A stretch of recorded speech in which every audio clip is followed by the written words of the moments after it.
Prosseguindo ainda com a classificação dos elementos químicos, vamos ver agora um passo a passo, um resumão aí também ao mesmo tempo, sobre algumas classificações dos grupos na tabela periódica. Vamos lá. Grupos ou famílias? Antes eram chamados de famílias, os grupos ali a cada coluna na vertical da tabela periódica. Por quê? Porque nós agrupamos ali, gente, na tabela periódica, como vocês estão vendo aqui as coluninhas, ó, são agrupados, né, ainda são, de acordo com as suas características. Então, é como se fosse, que é a família do Souza, que é a família do Silva. Cada característica, cada família vai ter sua característica. Então, por isso que era chamado de família. Mas, depois, foi passado a ser chamado de grupos.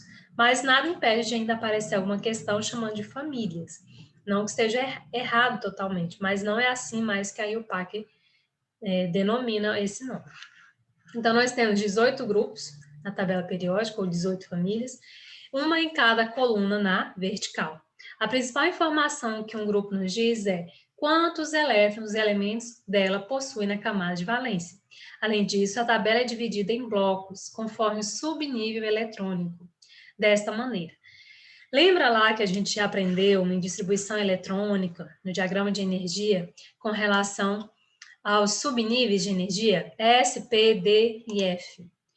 Aquilo lá não é à toa, gente. O S, o P, o D e o F, sopa de feijão ali, que a gente fala, sopa de frango, cada um suporta uma quantidade de elétrons. Então, o S ali nós vamos ver que ocupa 2. O P, nós vamos ver ali que ele vai ter outra quantidade, o D e o F, e assim vai indo. Se eu não me engano, 2, 6, 10, 14, não era isso? Isso, 2, 6, 10, 14. Ok? Então, o que acontece? Aqui na sua tabela periódica, os grupos 1 e 2 vão formar ali, vão estar presentes no subnível S. Agora aqui, algumas partes do grupo 3, alguns elementos do grupo 3, e o restante do 4 ao 12 vão ocupar o subnível D. Do 13 ao 18 vão ocupar o subnível P. E a série dos lantanídeos, dos actinídeos, que é a transição ali, que a gente diz interna, vão ser no subnível F, ou seja, vão ocupar até 14 elétrons, conforme a distribuição dos elétrons. Então, a gente vê que o bloco F está abaixo do D na estrutura de tabela que usamos, mas na realidade ele se encontra entre os blocos S e D, naquele espacinho amarelo ali, ó, aqui, ó. Entende? Por uma questão de estética, ele foi colocado abaixo, para que a tabela periódica não ficasse tão esquisita assim. Essa série de elementos são colocados logo abaixo. Então, vamos ver quantos elétrons tem a camada de valência e algumas características de cada grupo separado. Então, aqui nós já temos alguns detalhes. Os grupos da tabela foram divididos principalmente em representativos e grupos de transição interna ou externa, sendo identificados por letras e números. Os elementos representativos vão estar ali no grupo 1, no grupo 2, 13, 14, 15, 16, 17, 18, ou seja, pula aqui do 3 ao 12. Por quê? Porque do 3 ao 12 nós vamos chamar de transição, tá? Transição externa. Já os outros ali que ficam logo abaixo, nós vamos chamar de transição interna, que são os lantanídeos e actinídeos. Então, você observa que a maioria aí da tabela periódica são representativos, e geralmente são os mais utilizados nas questões também. Então, aqui entra algumas curiosidades com relação aos grupos. O grupo 1, ele recebe um nome específico, metais alcalinos. Por que ele recebeu esse nome? Não tem só a ver com questão de acidez e basicidade, tem a ver também com o seguinte, ó. Geralmente, gente, esses nomes estão relacionados com as primeiras vezes em que eles apareceram para os cientistas na natureza. Então, eles davam os nomes de acordo com o que era mais aparente ali para eles, ou com as observações e conclusões que eles tinham. Então, metais alcalinos. O latim, álcali, que significa cinza de plantas. Olha que curioso. E quais são os elementos que fazem parte do grupo 1? lítio, sódio, potássio, rubídio, césio e frâncio, né? Configuração eletrônica. Vamos finalizar ali no subnível S1, sendo N diferente de 1, ou seja, o N ali que é o nível tem que ser diferente de 1. Por isso que nós vamos ver que o hidrogênio também vai fazer parte ali do grupo 1, mas ele não pertence ao grupo 1, por isso que ele não foi exatamente colocado ali, tá? Grupo 2, metais alcalinos terrosos. O termo terroso refere-se a existir na Terra. E olha só, vamos ter esses elementos aqui. E a configuração eletrônica, NS2, com N novamente diferente de 1. Já o grupo 13. O grupo 13 é a família do boro, né? O grupo do boro. Nome do primeiro elemento da família. Você vai observar que ele vai estar bem aqui assim, o boro. Tá? O boro vai estar ali, grupo do boro. E nós vamos ter esses outros elementos juntos. E qual é essa característica? Ele está no grupo 13. Logo, ele vai terminar a sua configuração eletrônica com 3 elétrons, gente, ao final. Que 2 mais 1, 3. E vai ter o subnível S e subnível P. Mas principalmente terminando no subnível P. Por isso que a gente vai dizer que deste lado aqui, nós vamos dizer que é subnível P. Ok? E o grupo 14, gente, vai ter 4 elétrons. Grupo 15, 5. Ok? Grupo 16, 6. Grupo 17, 7. E grupo 18, nós vamos ter ali o hélio, que vai ter 2, e o restante que vai terminar com 8, tá? Então, 2 e 8. E aqui entra, no grupo 14, é o chamado família do carbono, que é o nome do primeiro elemento da família. E configuração eletrônica vai terminar com 4 elétrons. Então, 14, 4 elétrons. 15, 5 elétrons, assim vai indo. 15, família do nitrogênio, também é o nome do primeiro elemento da família. E vai terminar a sua configuração com 5 elétrons. Grupo 16, é os famosos calcogênios, do grego quinaukos, pois são elementos encontrados em minérios de cobre. Olha que interessante. Oxigênio, enxofre, selênio, telúrio, polônio e LV, que eu não me recordo agora quem é. E quantos elétrons vai ter ao final? 6 elétrons. Grupo 17, o famoso grupo dos halogênios, expressão grega que significa formadores de sais. Flúor, cloro, bromo, iodo, astato e o TS ali. Vai ter que finalizar com 7 elétrons. Os gases nobres, gente, como a gente já viu no outro vídeo, se você não viu a parte 1, veja, porque você vai entender algumas classificações que nós estamos falando aqui. Considerava-se que não reagia com outras substâncias. Então, ele tem uma grande propriedade que é a inércia química. Eles quase não reagem, mas podem sim reagir, tá? E nós vamos ver ali que eles vão ter essa característica, gente. Eles são estáveis e o hélio vai ter 2 elétrons ali ao final. Já os restantes vão ter 8 elétrons. Por isso, eles são muito estáveis, ok? Estáveis. Linda a letra. Agora, vamos ver cada grupo específico. O grupo 1, que é o grupo dos metais alcalinos.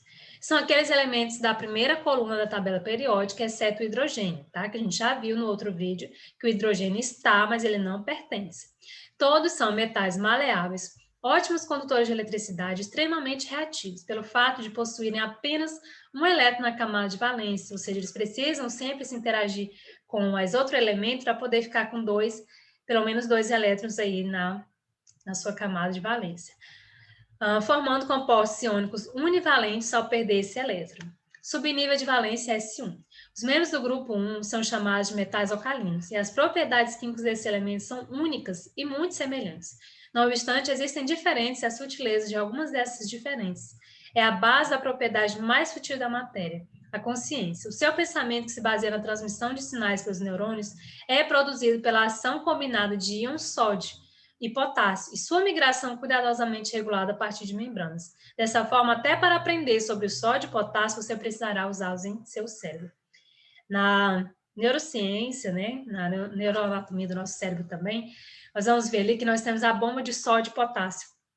E para que a gente faça as sinapses, que é ali exatamente esse processo de um neurônio interagir com o outro, podemos dizer assim, para poder formar as memórias de longo, curto, médio prazo, e também para poder gerar o seu próprio conhecimento, para gerar os estímulos ali também. as respostas aos estímulos, melhor dizendo, nós vamos ter a bomba de sódio e potássio. E cada vez que a gente pensa, que a gente raciocina, que a gente interliga nossas informações, que vai processar essas informações por meio da sinapse, ocorre esse processo do sódio e potássio no nosso cérebro. Da entrada e saída e regulação desses dois elementos e dessas substâncias.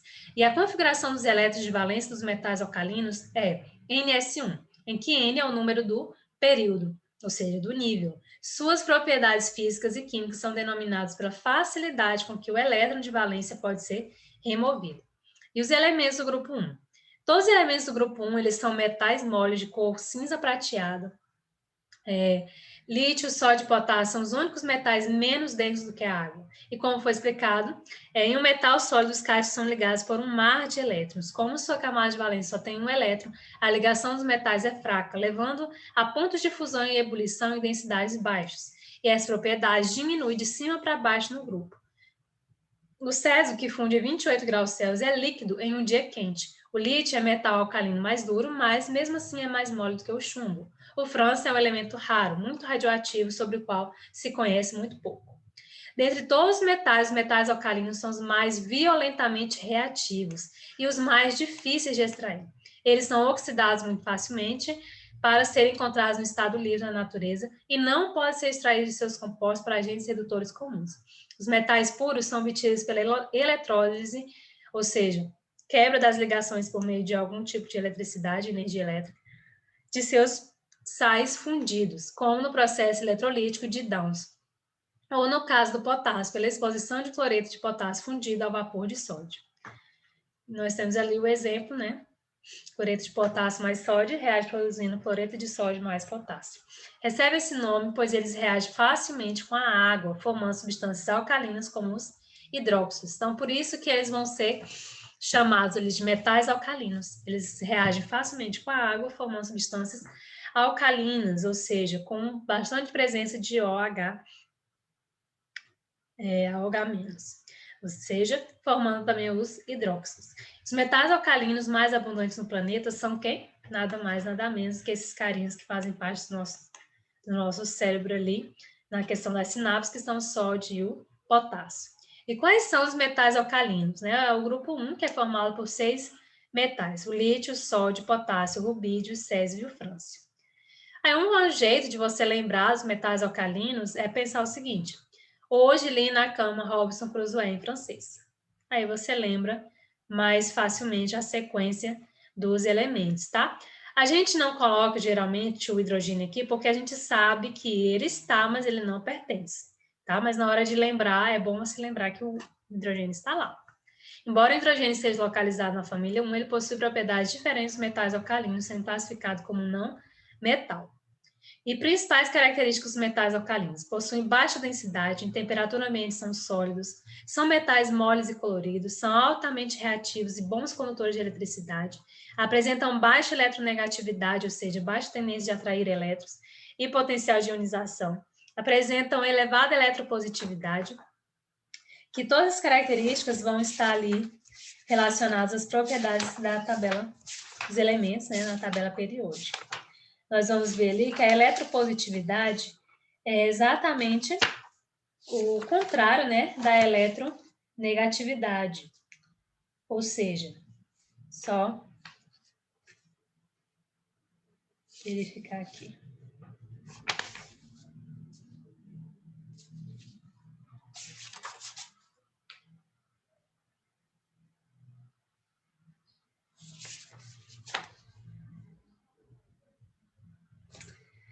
A propriedade inversa à eletronegatividade é a eletropositividade, que é a capacidade que um átomo possui de afastar de seus elétrons mais externos a formar uma substância composta. Se a eletronegatividade é a tendência do átomo em atrair elétrons, a eletropositividade é o contrário, a tendência ali de se afastar, de repelir os elétrons.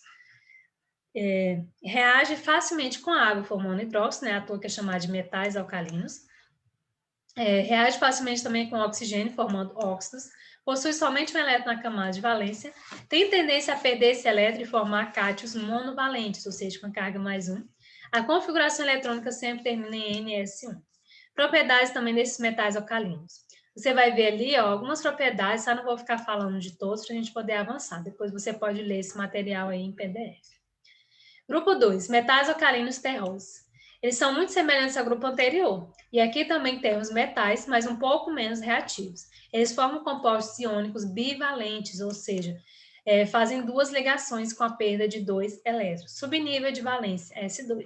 Os metais grupo 2 incluem magnésio, que é essencial à vida porque é encontrado em todas as moléculas de clorofila, e o cálcio, que está presente nos ossos e no concreto usado em edificações. O cálcio, o estrôncio e o bário são chamados de metais alcalinos terrosos, porque suas terras, entre aspas, o nome antigo dos óxidos, são básicas, alcalinas. O nome metais alcalino terroso é frequentemente estendido aos demais grupos, ou melhor, aos demais membros do grupo 2. A configuração dos elétrons de valência dos átomos dos elementos do grupo 2 é NS2, ou seja, vai terminar com 2 elétrons ali na camada de valência. A segunda energia de ionização é baixa o suficiente para ser recuperado da entalpia. Entalpia é exatamente a quantidade de calor, tá, gente? De rede dos compostos que formam. Por isso, os elementos do grupo 2 ocorrem com o número de oxidação mais 2 na forma de cátion M2+, em todos os seus compostos. Os metais do grupo 2 também têm muitas características em comum com as do grupo 1, mas há algumas diferenças, senão não existiria esse grupo, né? Todos os elementos do grupo 2 são muito reativos para ocorrerem livres na natureza. Então, eles são geralmente encontrados como cátions, ou seja, átomos que perderam elétrons, de carga dupla em compostos. O elemento berílio ocorre principalmente com o minério berilo, olha só como é que ele vai aparecer lá na natureza, completamente agrupado com outros. Algumas vezes em cristais tão grandes que pesam algumas toneladas. Imagina para poder isolar, separar isso. A pedra preciosa esmeralda é uma forma de berilo. A cor verde característica ocorre devido aos íons cromo 3+, presentes como impureza. O magnésio ocorre na água do mar e no mineral dolomita. O cálcio também ocorre com CaCO3 no calcário, na calcita e no giz. Os metais alcalinos terrosos representam os elementos químicos do grupo 2 da tabela periódica. São substâncias sólidas, moles e de baixa densidade. Eles recebem esse nome por quê? Porque são encontrados em minerais rochosos na Terra. Por isso, esse nome terroso aqui. Família, né, o grupo 2 vai ser formado ali por 6 metais. Berílio, magnésio, cálcio, estrôncio, bário e rádio. Como que eu posso lembrar do grupo 2? Bela Magrela casou com o senhor Barão Ratão. Você pode utilizar essa frase ou pode criar a sua própria, tá, gente? Não é obrigatório, mas essas que eu coloquei é porque já são algumas macetes já consagrados aí dentro da química que vários professores utilizam. Veja alguns exemplos de minerais rochosos que apresentam metais alcalinos terrosos. Fenacita, fonte de berília, dolomita, fonte de magnésio, calcita, fonte de cálcio, celestita, fonte de estrôncio, barita, fonte de bário e assim vai. Características: condutores de corrente elétrica, condutores de calor, tendência a perder elétrons e formar cátions, altamente reativos contra os elementos, formam compostos incolores, são moles quebradiços, são mais densos que os metais alcalinos, apenas apresenta-se no estado sólido de temperatura ambiente. E aqui você vai ver outras características com relação ao raio atômico, energia de ionização, e outras características químicas também. Eles têm grande capacidade de formar bases inorgânicas, porque são alcalinos, formam bases inorgânicas com grande capacidade de dissociação em água, com exceção do berílio e do magnésio, apresentam grande capacidade de reagir com ânions, formar sais, e vale ressaltar que muitos dos sais formados são praticamente insolúveis em água, ou seja, a água não consegue dissolvê-los. Quando em contato com cálcio ou com ácido qualquer, reagem e produzem o sal e gás hidrogênio. Todos os metais alcalinos reagem com gás oxigênio e formam óxidos. Na presença do gás hidrogênio, reagem e formam hidretos. Na presença do gás nitrogênio, reagem e formam nitritos. E ali você vai ter várias aplicações. Depois disso, nós já vamos prosseguir para o grupo 13, que é o chamado grupo ou família do boro.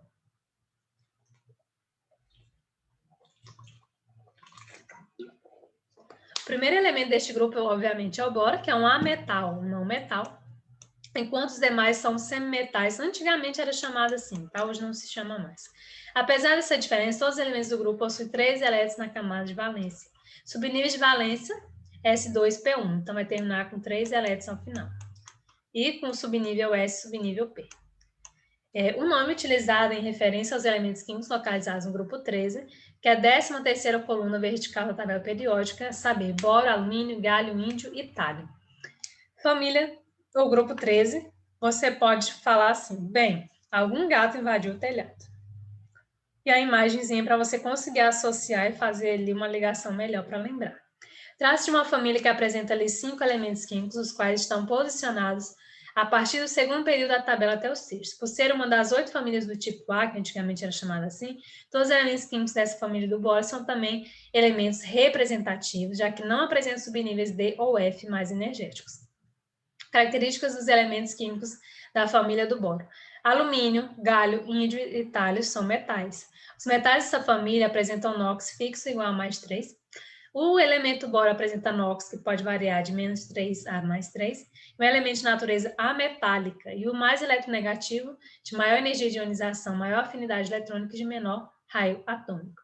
Todos os elementos dessa família estão no estado sólido, em temperatura ambiente, possui sempre 3 elétrons na camada de valência, sendo 2 no subnível S e 1 no subnível P. E aqui nós vamos ter também algumas aplicações, melhor dizendo, desses elementos no nosso dia a dia. Grupo 14, chamado de grupo do carbono ou família do carbono, exatamente porque inicia com carbono. E geralmente eles vão ter ali os 4 elétrons na camada de valência. Possui o carbono, silício, germânio, estânio e chumbo. Comer seria gelado sem problemas, você pode lembrar dessa forma. O carbono, gente, ele é fundamental. Por exemplo, a química é dividida ali na química geral, na química orgânica e na físico-química, principalmente, trazendo aqui para o nosso ensino médio. Quando a gente trata da química orgânica, é exatamente a química que vai estudar os compostos derivados do carbono. Então, imagine, é um ano inteiro, né? Seria lá na terceira série, por exemplo, que você vai estudar exatamente esses compostos derivados do carbono. Por que tem uma química dedicada somente ao carbono? Porque o carbono, como nós vamos ver aqui, ele é o centro da vida e da inteligência natural. O carbono está presente desde ali do início da nossa vida até o fim dos tempos, podemos dizer assim, na criação do universo como um todo. Então, ele faz parte das principais fontes de vida que nós temos aí na nossa natureza. Tanto nós, seres humanos, como os animais, a natureza em si, as plantas, o carbono geralmente, na maioria das vezes, está lá. E diversos produtos que nós usamos no nosso dia a dia, também o carbono está lá presente. O silício e o germânio são centro da tecnologia eletrônica e da inteligência artificial, que a gente já sabe que está ali presente na tecnologia, né, nos compostos eletrônicos.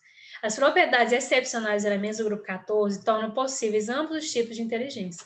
O carbono, que encabeça o grupo, forma tantos compostos que têm o seu próprio ramo da química, a química orgânica. A configuração dos elétrons de valência é NS2 e NP2 para todos os membros do grupo 14. Os 4 elétrons dos elementos leves estão quase igualmente disponíveis para formar ligações. E o carbono e o silício caracterizam-se pela sua capacidade de formar 4 ligações covalentes. Contudo, como no grupo 13, os elementos mais pesados têm o efeito do par isolado. E por essa razão, o número de oxidação mais comum do chumbo é mais 2. Na distribuição eletrônica de todos os elementos da família do carbono, podemos observar que a camada de valência sempre apresenta subníveis SP, com 2 elétrons, ou seja, possui um total de 4 elétrons. Os elementos germânio, estânio e chumbo são metais. Os ametais apresentam maior caráter eletronegativo quando comparados com os elementos à esquerda da tabela periódica. Os metais apresentam maior caráter eletropositivo, que é a tendência de afastar os elétrons, que a gente acabou de aprender, quando comparados com os elementos dos grupos 15, 16, 17 e 18. Suas características são várias ali. E o carbono é o elemento mais eletronegativo, de maior afinidade eletrônica, maior energia de ionização e maior caráter ametálico. E nós vamos ver ali que nós temos algumas aplicações desses elementos no nosso dia a dia. Grupo 15 é o grupo do nitrogênio. Também outro carinha muito importante. Nós vamos ter ali, nesse grupo, subnível de valência S2P3, ou seja, 5 elétrons na camada de valência. E os átomos e elementos desse grupo têm a configuração exatamente essa aqui que a gente acabou de ver. E as propriedades químicas e físicas dos elementos vão variar bruscamente nesse grupo. O gás nitrogênio é quase inerte, passando pelo fósforo, um não metal mole, que é tão reativo em contato com o ar que entra em ignição. Até os importantes materiais semicondutores, arsênio e antimônio e o bismuto com caráter forte de bimetal. Os estados de oxidação dos elementos do grupo 15 variam de -3 a +5, mas somente nitrogênio e fósforo utilizam todos os estados de oxidação possíveis. Então, quais são os elementos que estão lá presentes? O nitrogênio, o fósforo, o arsênio, o antimônio e o bismuto.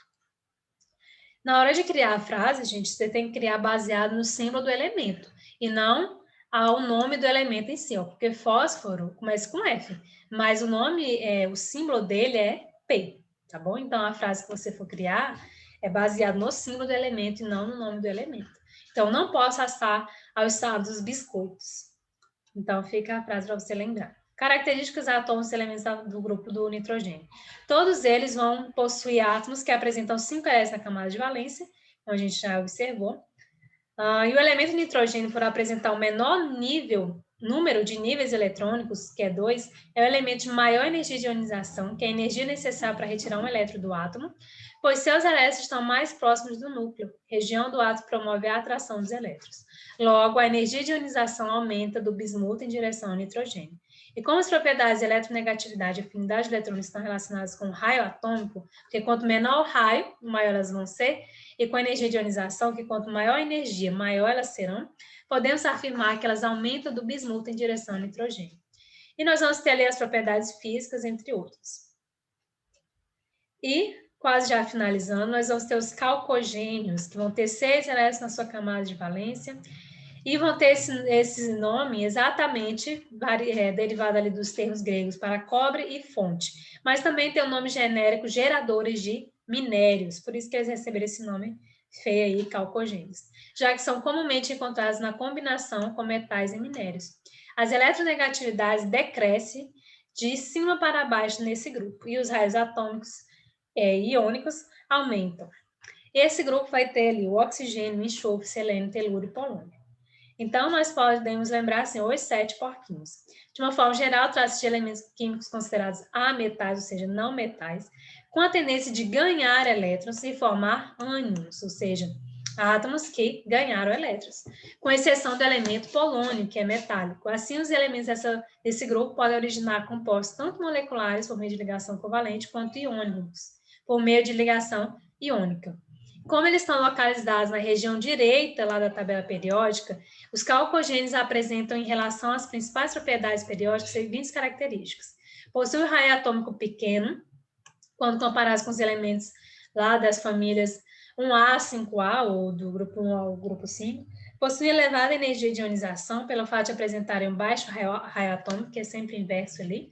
Sua afinidade eletrônica e eletronegatividade são elevadas, quando comparadas com os outros 15 grupos à esquerda deles. Possuem baixa eletropositividade, por apresentarem baixo raio atômico, são menos densos do que os elementos localizados na região central da tabela. E tem ali algumas aplicações que são variadas. Grupo 17, que é o grupo dos halogênios. A gente vai ver aqui que é um grupo mais homogêneo, em que os elementos são muito reativos, porque eles têm 7 elétrons na camada de valência e necessitam de apenas um para completá-lo. Geralmente, nós vamos ter ali flúor, cloro, bromo, iodo e astato. Então, ficou claro que Brahma imita Antártica. A configuração eletrônica dos halogênios é semelhante. Nós vamos ver ali que todos eles vão apresentar o elétron mais energético localizado em subnível P, que sempre possui 5 elétrons. São elementos químicos que, de uma forma geral, não são muito abundantes na natureza, são geralmente encontrados em sais presentes na água do mar, principalmente o flúor, que é encontrado em grande abundância, e o cloro. Já o iodo, o bromo, o astato aparecem na natureza em quantidades extremamente pequenas. Uma observação aí, que o septium ele não é encontrado na natureza, porque ele é sintetizado pelo homem em laboratório, ou seja, ele é um elemento artificial, tá? De uma forma geral, os halogênios apresentam características físicas e químicas relevantes, que vão estar relacionadas ali ao ponto de ebulição e ponto de fusão. E uma atenção aqui, ó. Ponto de fusão e ponto de ebulição é uma coisa. Agora, eletronegatividade é outra. Ponto de ebulição é a temperatura exata em que esses elementos vão passar ali do estado líquido para o estado de vapor ou gás. Ponto de fusão é exatamente a temperatura em que eles vão passar do estado sólido para o estado líquido em uma determinada temperatura e pressão, tá? Que vai aumentar à medida que o número de níveis de energia também aumenta, ou seja, a ordem crescente de PF e PE dos halogênios é o flúor, depois o cloro, o bromo, o iodo e por último o astato. Agora, a ordem de eletroafinidade ou eletronegatividade, que é a tendência deles atraírem elétrons, grave isso aqui na cabeça, tá, gente? Ficou claro que bromo imita a Antártica e com sinal de maior, que é com sua mão direita. Então, vai ser maior a do Flu. O Flu é nosso elemento mais eletronegativo da tabela periódica. E os demais são cloro, bromo, iodo e astato. Observação: a energia de ionização dos halogênios só é menor que a dos gases nobres, já o raio atômico só é maior que a dos gases nobres. O estado físico desses elementos em temperatura ambiente não é padrão. O flúor geralmente é gasoso, cloro gasoso, bromo líquido, iodo sólido e astato sólido. Quando se ligam entre si, eles apresentam-se comumente em forma de substâncias simples, que só tem um tipo de elemento, diatômicos, ou seja, com dois átomos, como ali, ó, o flúor, o cloro e outros. São átomos que participam tanto de substâncias formadas por ligação covalente, que é aquela que compartilha elétrons, quanto por ligação iônica, que é aquela que já vai ganhar ou perder elétrons, em virtude de serem ametais. Para serem estabilizados, os átomos dos halogênios devem receber, no mínimo, um elétron. E como são ametais, são capazes de produzir ânions, ou seja, átomos que ganharam elétrons. O NOx mais comum para esses halogênios é o -1. E, enfim, nós chegamos nos gases nobres. Como a gente já viu lá no primeiro vídeo, se você não assistiu, assista. Nós vamos ver lá que esses gases nobres, eles são mais estáveis. E eles vão ter, geralmente, 8 elétrons. Com exceção do hélio, né, que possui apenas o nível 1, tendo 2 elétrons. Então, nós temos hélio, neônio, argônio, criptônio, xenônio e radônio. Para poder lembrar, homem nenhum arranca criptonita do xerife de Rondônia. Você pode lembrar assim. Os gases nobres são inertes, possuem dificuldade de interagir com outros átomos. Lembra aqui da inércia química. Ok? São gases monoatômicos, ou seja, nas condições normais de temperatura e pressão. Por isso, esses gases são representados apenas pela letra escrita deles, a sigla deles. Se eu quiser representar o gás hélio, basta escrever HE. Não preciso colocar ali 2, porque eles são monoatômicos, só vai ter um átomo. Nem preciso também colocar 1, porque em química, quando não tem número, já sei que é 1. A inércia dos gases nobres. Como apresenta dificuldade em se combinar com outros elementos, os gases nobres são denominados de elementos estáveis. E por isso são os elementos químicos utilizados como referência para a chamada teoria do octeto, que vai dizer o seguinte, que os átomos de elementos só vão ficar estáveis se apresentarem 2 ou 8 elétrons na camada de valência. Isso com base nos gases nobres. Analisando cada uma das configurações eletrônicas propostas, podemos observar que o hélio apresenta 2 elétrons na camada de valência, mas todos os outros 5 vão apresentar 8. Isso confirma o fato de que, para o elemento ser estável, ele deve apresentar 2 ou 8 elétrons na camada de valência. A regra do octeto, que vocês vão ver um pouco mais à frente, ligação covalente. Ocorrência na natureza e utilização. Eles são encontrados na natureza, na forma de gases monoatômicos, ou seja, isolados ali, e o gás nobre hélio é formado na crosta terrestre a partir do urânio e tório. E o gás nobre radônio é originado na crosta terrestre a partir de rádio e tório, sempre por meio do processo de decaimento radioativo, que é exatamente uma forma de um elemento, entre aspas, se transformar em outro, através do decaimento radioativo. Os gases nobres apresentam as seguintes características: baixo ponto de fusão e ebulição, elevada energia de ionização, baixa reatividade. E aqui nós temos algumas utilizações dos gases nobres, sabendo que, gente, o gás hélio está presente aí no nosso ar, tá? Além do argônio também, junto com outros gases. E nós vamos ter aqui algumas características básicas com relação aos elementos de transição externa, que são os elementos ali do grupo 3 a 12. Esses elementos eles podem ser unidos em um grande grupo, pois possuem características semelhantes. São metais, duros, bons condutores de eletricidade e calor. Os elétrons de valência, além de preencher os subníveis SP, S2, P6, geralmente, estão aqui distribuídos no subnível D também. Eles são chamados assim porque ficam bem visíveis no centro da tabela. Para saber a qual grupo o elemento vai pertencer, não olhamos o total de elétrons na camada de valência, mas somente quantos elétrons estão distribuídos no subnível D, ok? Por isso que eles têm uma característica um pouco diferenciada.